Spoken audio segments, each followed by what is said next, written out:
So you're interested in trying out the Woodswalk as a rendezvous. Maybe some of you have never tried one before. What I like to do today is show you what to do to prepare for one, show you various targets that you might be shooting at, and some of the etiquette and other fun, crazy stuff that I've experienced at some of these over the years. So hang around, we're going to reminisce a little bit and get you going. So when you get to the Woodswalk, you'll know what to do. You hear in the background, that's why I'm wearing a microphone today. It's the 17-year cycle of the cicadas here in Kentucky. I hear them things singing in these trees by the millions down here.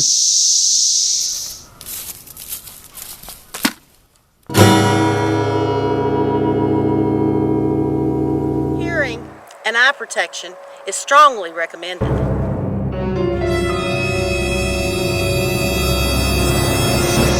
Preparation. That's one thing that's essential when having a good, successful woods walk. And let's go over some of the items that you will need to make it fun. And we'll go with percussion and flintlock because there's matches for both firearms. Obviously, the first thing you need, let's go right down the center of the little camera, is a smoke pole. Now, that can be percussion or that can be flintlock. A loading rod. Now, I put that one up there because a lot of places allow loading rods, and some of them don't. They want to be pure primitive. Personally, I don't like loading rods out there because it's just something else I have to keep up with. You'll need percussion caps. If you shoot like an 18 target Woodswalk, carry at least 25 or 30 of them with you so you can pop a cap when you get started. Or if one misfires, you'll still have another one to use. So put about 25 or 30 minimum in there. Patching materials, that's up to you. I use pillow ticking materials, but you'll need enough to get through the rounds there. Some of you like ball starters, use that. Flints. My suggestion is put a brand new flint on the gun before you even start the round. And the reason why is because I have shot rounds before where folks wind up just walking back to the car to get a spare flint because they want on their gun just won't work half the time. So my thing is I always start out with a brand new one on there so you can at least get 18 or 20 shots out of a new flint, or you should. Some type of swabbing material if you like to swab. I generally don't swab in those type matches, but each to his own. So you can have that and swab patches stuck in your pouch. Napping hammer and touch hole cleaners for the flintlock guns. You can carry that with you. A primer. Usually carry one around my neck, which makes it really easy to load. And if you're shooting a 18-round match, get you some round balls, probably at least 25 or so, because don't settle with just 18, because if you drop one in the grass and you can't find it, or someone steps on it while you're looking for it, you're kind of out of luck. Of course, a powder horn with plenty of powder in it, and everything goes in the pouch. This is all you need. Everything else that you have in your pouch, you need to leave it in the car in order to make it easy to find these accessories. So if you ever need to change flints or Woodswalks or things like that, you can go right to it. Other places has them too, but I do know that the National Muzzleloading Rifle Association has a permanent Woodswalk set up. And they have these 2x4 blocks that are set up on stations around the whole course, generally on trees, where you can actually lay your muzzle right in there to load it with ease, especially if you're carrying a loading rod. I'd like to tell you a little story that happened at the Woodswalk a couple of years ago. Mrs. Maniac went with me. I convinced her to shoot the Woodswalk with me one year, and there was both of us were shooting it, and we had 3 or 4 other fellows, I don't remember who they were now, shooting with us. By the way, putting 60 grains of Swiss 3F done in this rascal. Pillow ticking, which is in your pouch. Round ball, which is in your pouch. And load her up. This time I'm going to use the ramrod with it, but the next time I'll use the loading rod to show you the differences in them.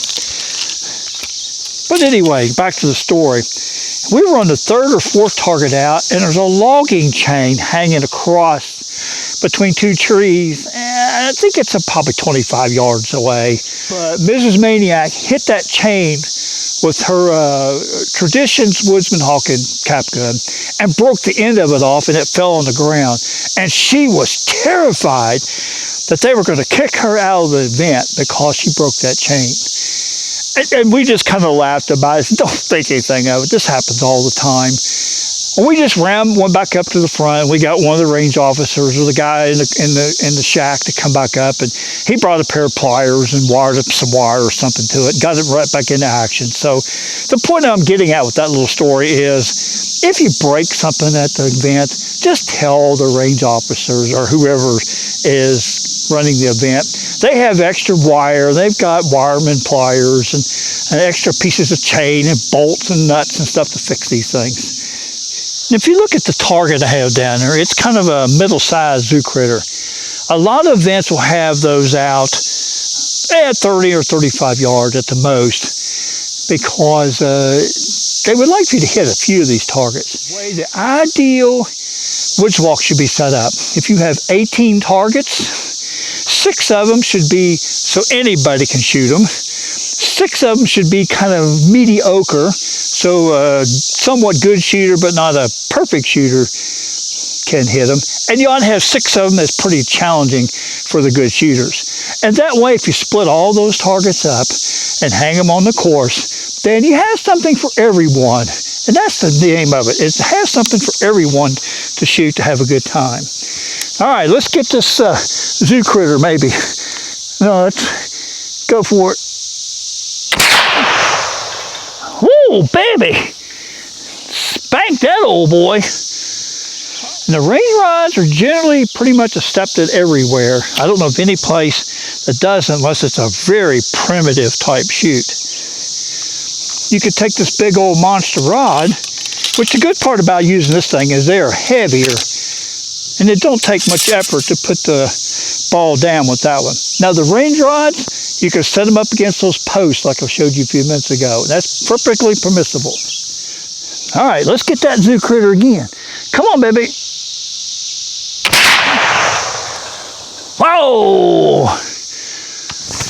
Now here's the interesting thing that may happen to you on Woodswalks that I didn't think about when I was telling you the original parts list you'll need. A screwdriver.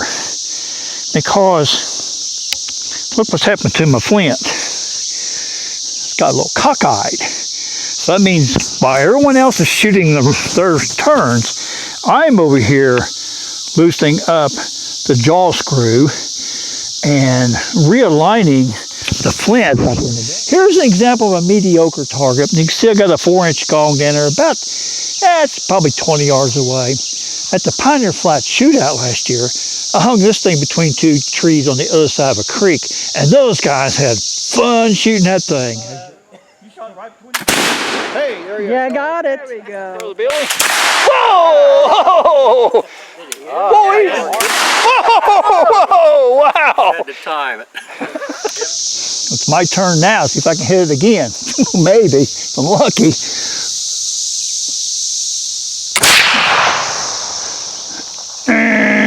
Choke. The only thing about Woodswalk that you can't do that I'm doing here is you only take 1 shot at the target. Somebody is carrying a clipboard with all 18 targets marked on there with your name. And you get kind of a Y for a hit and a goose egg for a miss. Come on, Mark, hit that bad boy. Oh! I got it that time. 5, 6, 7, 8.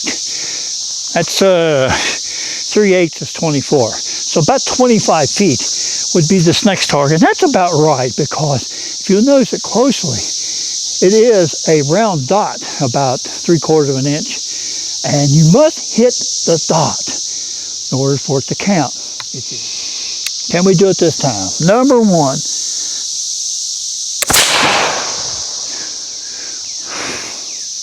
I give up on it. You'll notice at Woodswalks, a lot of them hang big logging chains up, kind of like that one there.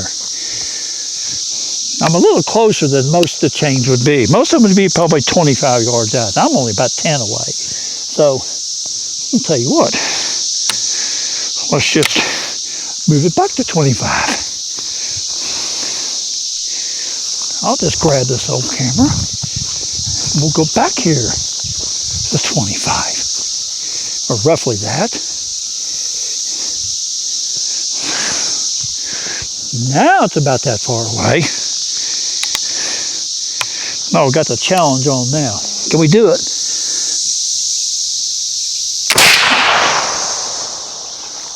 Nope. Choked it. One more time. We'll try that one more time.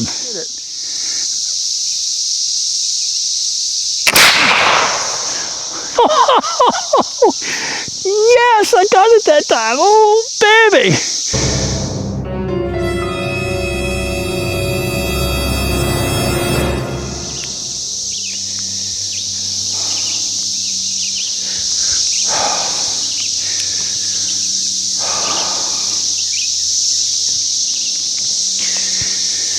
Man, we're going to be all day getting done here. Oh, man.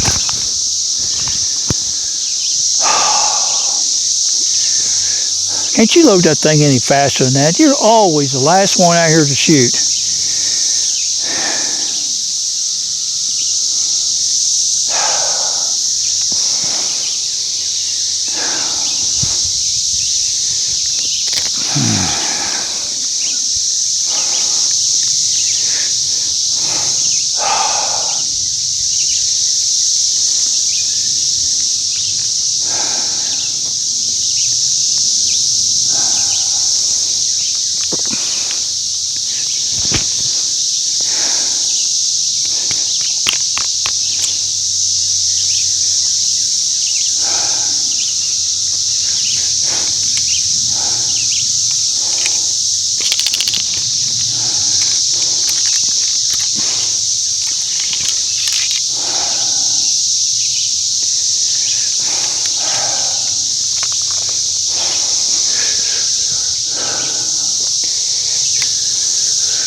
Well, it's about time. Man.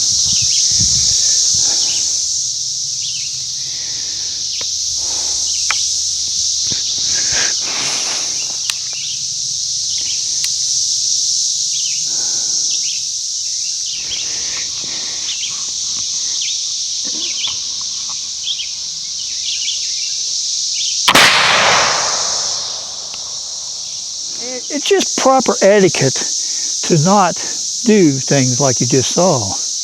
Be courteous, kind, and encourage the shooters. There's another aspect of the hobby in the woods walk that I love to shoot, and I have folks that I shoot with every year in Pennsylvania and in Indiana that loves the razzling, the heckling, and the fun part of the hobby. So let's show you a few clips of that. You're going to really get a kick out of some of this stuff that we've been involved with. Well, Jesse, we just blow in his ear and he's fine. What do you think about that, Bob?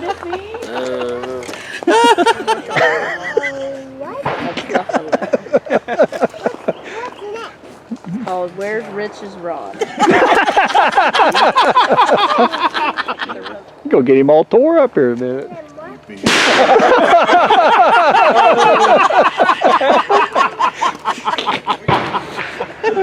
We're messing with him so bad. A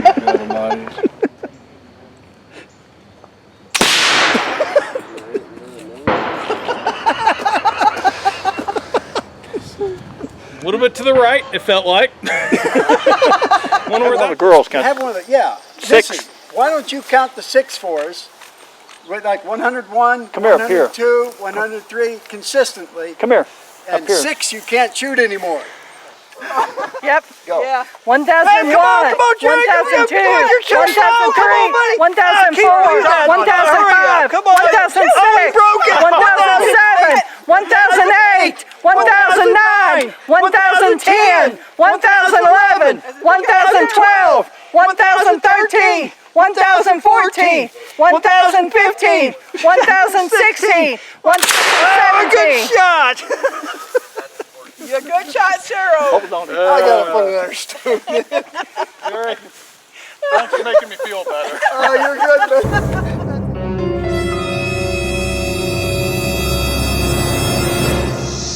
other targets you may see at a Woodswalk besides the little bitty dots will be those big lollipops that you used to have when you was a kid, sticking out of 2x4s, plastic forks, plastic spoons, marshmallows, and charcoal briquettes. Now I've got a charcoal briquette hanging over there 25 feet away, and the object of this part of the event is make it disappear. Now if you hit it with one of these balls, it goes bye-bye in a quick hurry. So I'm going to give myself a couple of shots to see if I can hit it this close. Or, in my case, this far away. Let's do it. Come on, baby. Oh, I did get it. Yes! Wow! Is you never know what kind of target you're going to run into. As I'm kind of show you a few of them that you may run into here. And before the end of this project, I'm going to show you a lot more of the fun ones at home that we're going to take back up to the Pioneer Flat Shootout in September to hang back up for everybody to shoot. This crowbar give everybody fits. Big pipe wrench, that was fun to shoot. Big stake, that one gave a lot of folks fits. This little crescent wrench drove everybody crazy. It was about 20 feet out and they had a hard time hitting it. It's still in pretty good shape. And this one drove a lot of folks crazy. A good old full-way wrench. To wrap up, that's preparations on how to get ready for a Woodswalk. Get yourself ready, get prepared, and go have a good time shooting all the strange targets that you'll see at these events around America. Thanks for watching. Remember, Jesus does love you. We'll catch you next Sunday on another adventure of some type. We'll see you next time. Oh, baby, that one drove everybody crazy. I love it.